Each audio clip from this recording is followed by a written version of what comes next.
बिस्मिल्लाहिर्रहमानिर्रहीम।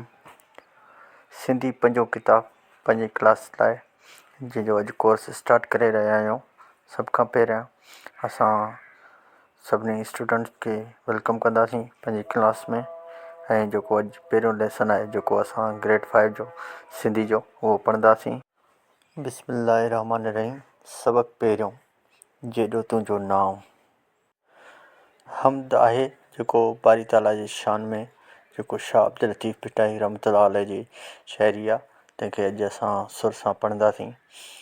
साहिब तुंहिंजी साहिबी अजब ॾिठी सूं, पन बुड़े पाताल में पहण तारी तूं, जेकर अची मूं त मेरियाई मान लहां, जेकी मंझि जहान सो तारे तॻी तुंहिंजे, लुत्फ़ जी लतीफ़ चए तो वटि कमी कान, अदल छुटा आन को फेरो कज फज़ल जो, जेॾो तुंहिंजो नाम बाज पी ओॾियई मङा, री थमें री थूणिए तूं छपर तूं छां, कुॼाड़ो कां तोखे मालूम सभु का।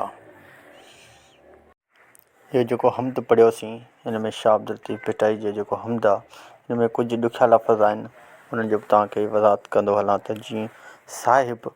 साहिब जेको आहे अलाह साईं जो जेको नालो आहे साहिब माना अलाह साईं ॾांहुं इशारो थो करे पियो। पाताल पाताल पाताल जी माना आहे ऊंदाही या आख़िरी हद। मिसाल जी ॻाल्हि समुंड या ढंढ वग़ैरह जी जेका गहराई हूंदी आहे उनखे चइबो आहे पाताल। मेरियाई मान लहण इहो आहे अवगुण जेको ऐबन हूंदे बि इज़त माणणु।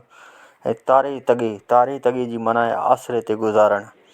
कुॼाड़ो कुॼाड़ो माना छा, कुॼाड़ो कहां ऐं छा चवां तोखे, तो आॾो छा बयानु कयां ऐं छा बयानु कयां। इहो हुयो जेके हुआ ॾुखिया लफ़्ज़ जेके असां पढ़ियासीं। इहो सबक़ तव्हांखे जेको हम्द आहे उहो सम्झ में अची वियो हूंदो।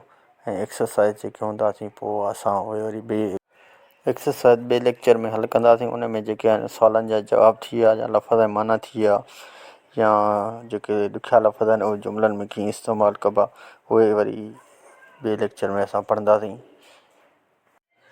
वीडियो पसंदि अचे त लाइक शेयर कमेंट लाज़मी कंदा। ऐं